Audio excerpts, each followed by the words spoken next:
faithfully delivering value and exploring great books worldwide. Hi, this is Sally Book Talks. Today, we're diving into the book, The Future of Physics, with the subtitle, How Science Will Shape the World, Blueprint in 2010. One morning in 2010, you wake up early, head to the bathroom to freshen up, where hundreds of tiny sensors are hidden on the mirror, in the sink, and in the toilet. They silently detect your saliva, urine, and breath, analyzing even the slightest signs of illness. A robot chef prepares your breakfast, and the morning news appears on a virtual screen right in front of you. You telepathically command your car to pick you up for a date with your girlfriend. Karen looks under 25, but she's actually 81, and you're 95, with both your bodies functioning like they're in their 20s or 30s. You decide to get married, have kids, and plan your child's looks and personality through genetic selection.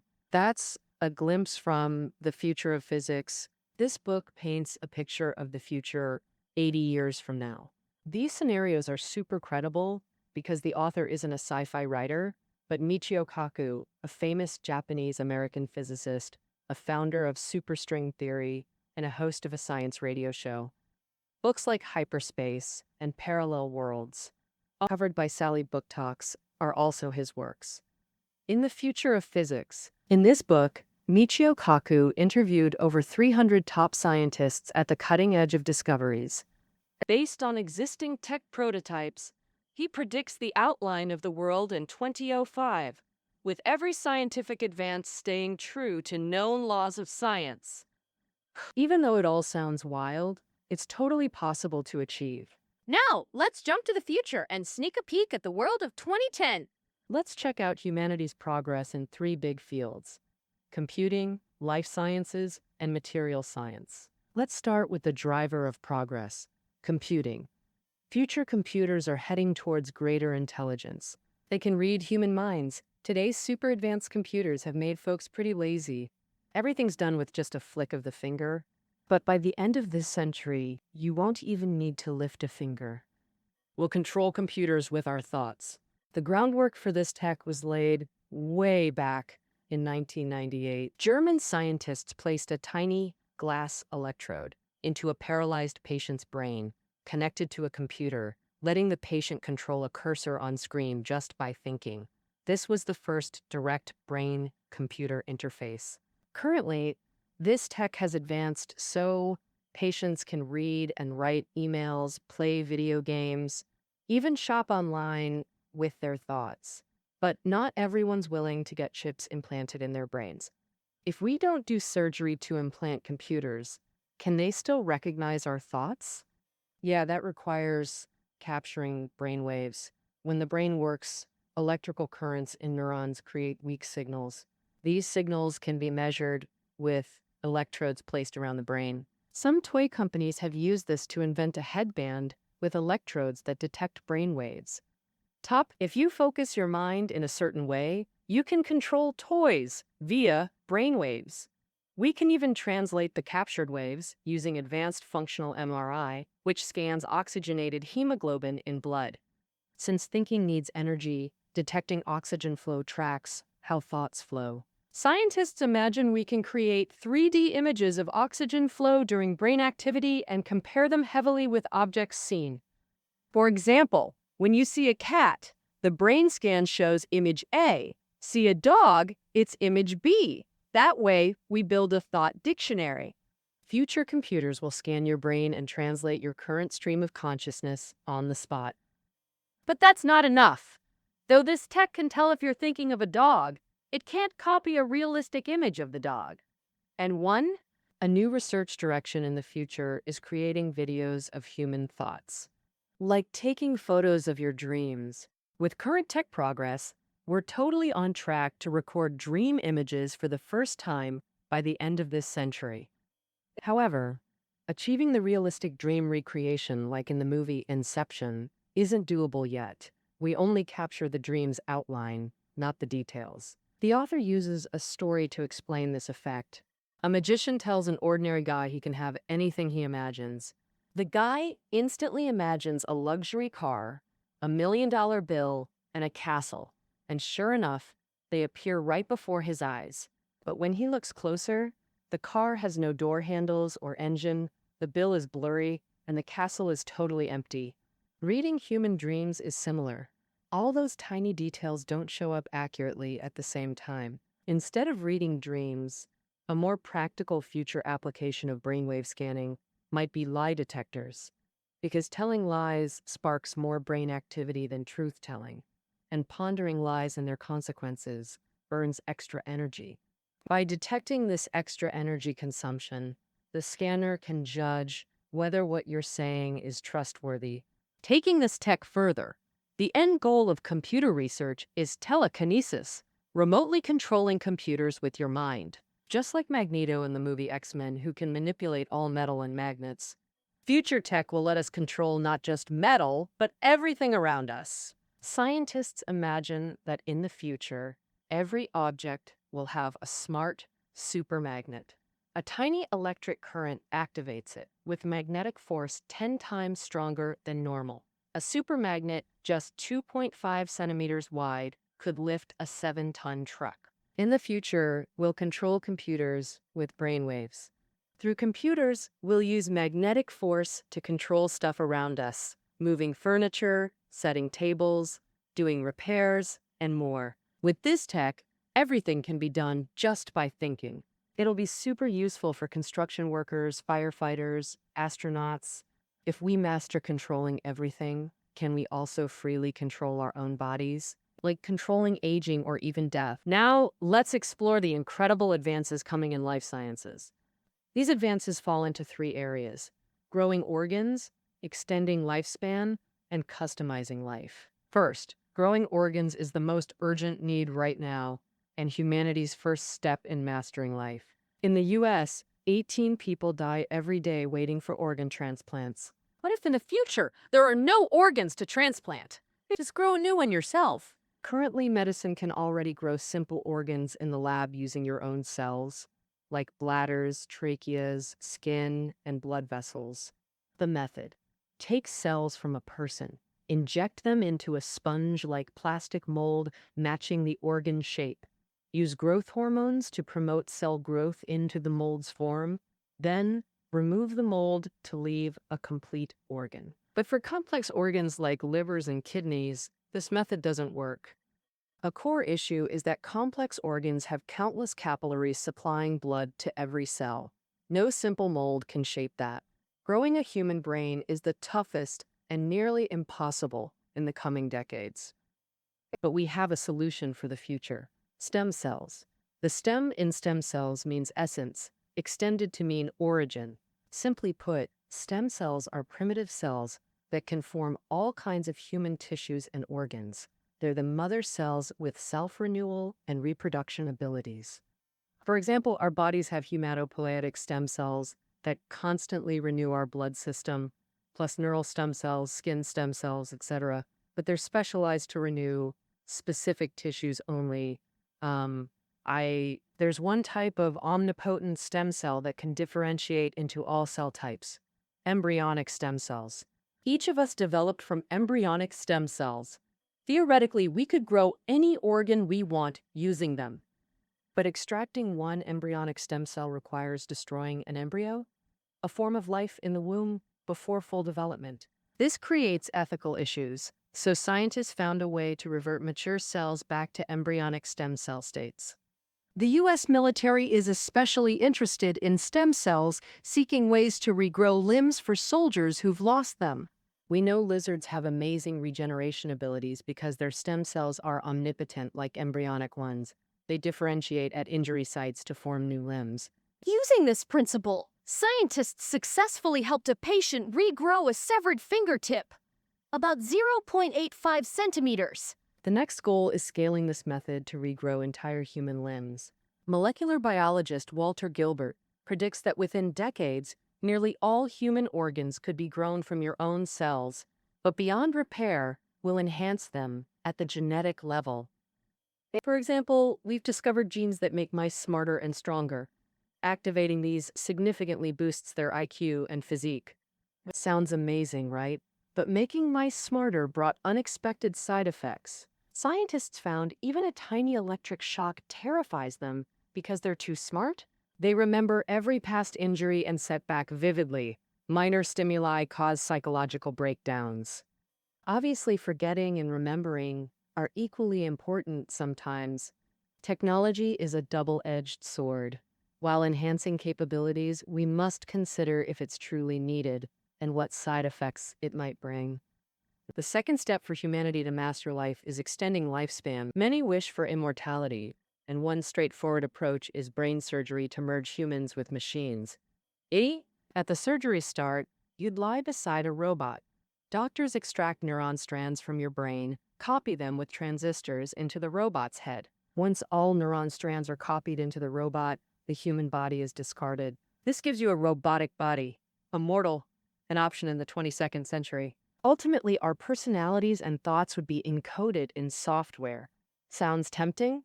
But in reality, few would choose this. This illustrates the caveman principle. When modern tech conflicts with primal instincts, primitive desires prevail. Despite 100,000 plus years of evolution, our brains remain unchanged. We think like cave ancestors. No one wants to live in cold, unappealing metal.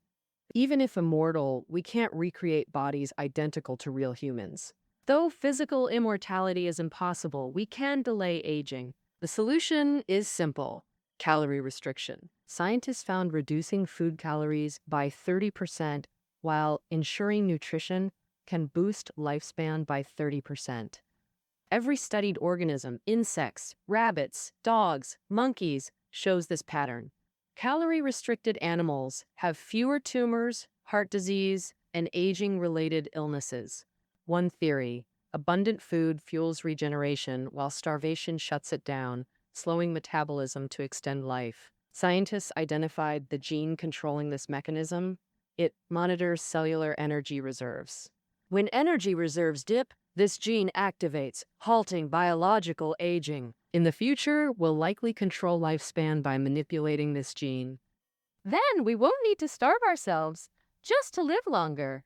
With organ-growing tech, genetic modifications, and increasingly advanced cancer detection techniques, scientists predict that in decades, human physiological age could freeze at a chosen age, remaining stable. Lifespans could extend tenfold without causing population explosion. Living longer, people would rearrange timelines, delaying marriage and children to experience what take multiple lifetimes now. And this isn't the limit. Scientists also ponder resurrection. The third step in mastering life is customizing it. In Jurassic Park, DNA extracted from dinosaurs implanted into reptile eggs brought them back. By century's end, this won't be sci-fi. Creatures extinct for millennia, including human ancestors, may return. Though complete genomes aren't found, mathematical reconstruction is possible. Human DNA differs from chimpanzees by only 1.5%. Computers can analyze this gap to approximate our common ancestors' DNA. Implanted into a human egg and womb, it could birth our ancestor.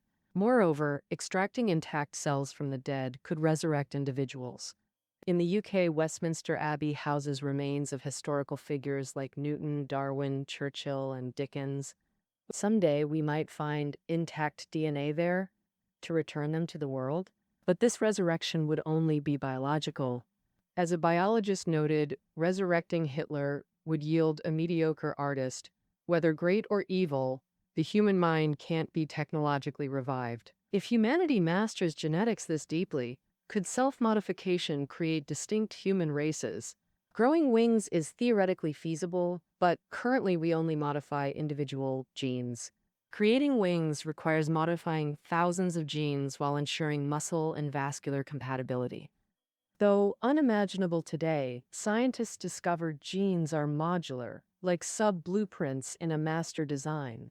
By mastering just a few key genes, we can grasp the entire framework and then understand patterns across gene sequences. By mid-century, humanity might exit natural selection and begin designing our own bodies.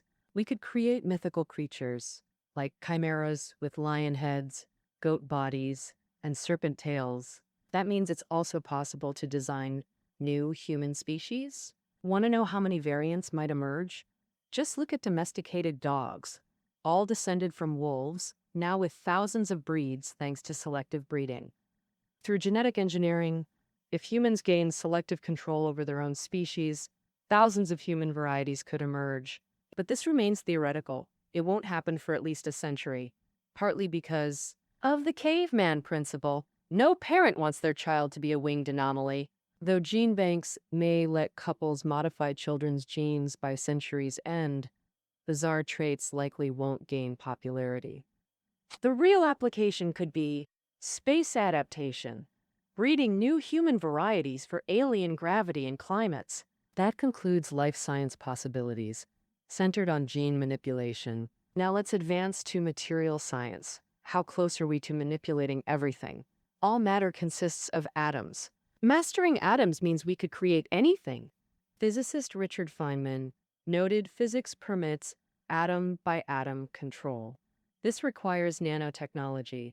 1 nanometer equals 4 atomic wicks, which manipulates individual atoms. In Terminator 2, the liquid metal villain reshapes itself, overcomes obstacles, and self-heals when shattered. By mid-century, such sci-fi scenarios could become reality via nanotechnology, essentially creating atomic building blocks, like Lego, that form new objects when rearranged. For example, an ordinary car could stretch into an SUV or compress into a sports car, like Transformers but at the atomic level, revolutionizing consumer products.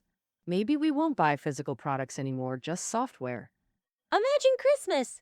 Kids get software from Santa instead of toys, reprogramming old toys by rearranging atoms. A brand new toy appears instantly. When furniture or appliances need upgrading, download software instead of hauling away old items. Nanotech advocates envision an even more powerful machine, a molecular assembler that creates anything. Picture a washing machine-sized device. Put raw materials inside, press a button, and trillions of nanobots disassemble materials molecule by molecule, then reassemble them into new products. This machine could make anything: clothes, phones, cars, furniture, you name it. Another imaginative nanotech application: building a space elevator. Exactly, like a regular elevator, letting ordinary people travel to space for sightseeing. By century's end, space elevators could become reality. Using centrifugal force, think of a ball spinning on a rope that doesn't fall. Similarly, a long enough cable would stay aloft due to Earth's rotation, letting elevator cabins ascend to space. So, Theoretically possible, but tension calculations reveal flaws. Support structures can't handle it. such immense pulling force, the cable would snap. For decades, space elevator proposals failed due to this, until nanomaterials offered hope. In the novel The Three-Body Problem, the first character, Wang Miao, researches these high-strength nanomaterials. And the Trisolarans sabotage Wang's work, fearing Earth could build space elevators and thwart their colonization plans. The material Wang Miao developed is called Flying Blade, and its real-world counterpart is carbon nanotubes. Carbon nanotubes are 100 times stronger than the same volume of steel, yet weigh only 1/6 as much. Weighing just 1/6 to 1/7 of steel, they're ideal for building space elevators. Currently, scientists have made pure carbon nanotubes a few centimeters long, still far from the tens of thousands of kilometers goal. Mass production tech is the future breakthrough needed. Before I said it, by then, ordinary people could reach a 36,000 kilometer high orbit in just 7 days. Though slower than rockets, space elevators are safer and more accessible. Space might truly become humanity's tourist destination.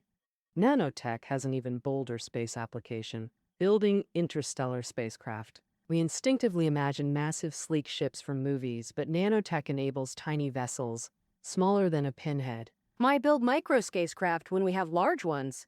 Because we lack sufficient energy to propel massive ships through interstellar travel. Nuclear power, humanity's strongest energy source, converts mass to energy during reactions, but at less than 1% efficiency. For light-year spanning journeys, nuclear energy remains inadequate.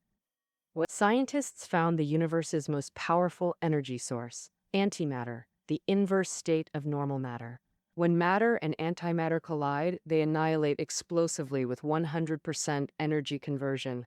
Ideal interstellar fuel. Estimates suggest 4 milligrams could send us to Mars. 100 grams might reach the nearest star. But do you know the production cost? Europe spent $20 million to produce just trillionths of a gram. At that rate, powering an interstellar ship with antimatter could deplete Earth's entire wealth. Since fuel is unfeasible, scientists are pioneering alternative approaches. They're reversing course, building micro spacecraft. Mason Peck, a scientist at Cornell University, envisioned a space probe the size of a computer chip, just 1 centimeter long and weighing 1 gram. It could accelerate to 1 to 10% of light speed with an initial boost, then use planetary magnetic fields for acceleration, like a slingshot, into space. We could send millions of these small, cheap interstellar ships, with some eventually reaching new star systems. After landing, nanobots on the chip would self-replicate using rocks and soil, build research bases, and radio data back to Earth. They'd then fly to other stars, repeating this process indefinitely. That covers most of the future of physics. In the book's conclusion, the author offers a physicist's perspective on civilization. Future tech revolutions transcend pure science. They're civilizational. They ultimately point toward establishing new civilizations. In the 1960s, Soviet physicist Nikolai Kardashev proposed classifying cosmic civilizations into 3 tiers based on energy consumption levels. Type 1 civilizations harness 100% of planetary energy, controlling weather, building ocean or space cities, but remain planet-bound. Type 2 civilizations control their entire star system, utilizing a star's full output for interstellar travel and colonization. Type 3 civilizations command galaxies, harnessing billions of stars' energy. Each tier represents a 10 billion-fold energy increase over the previous. So where are we now? Our current energy output is merely 0.1% of a Type 1 civilization's.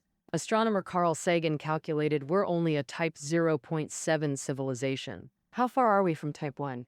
Assuming 1% annual global GDP growth, we'll reach Type 1 in about a century. After another 2,500 years, we'll reach Type 2 civilization. Once achieved, it becomes immortal. Scientifically, nothing known can destroy a Type 2 civilization. The Dyson sphere envisioned by physicist Freeman Dyson could then become reality.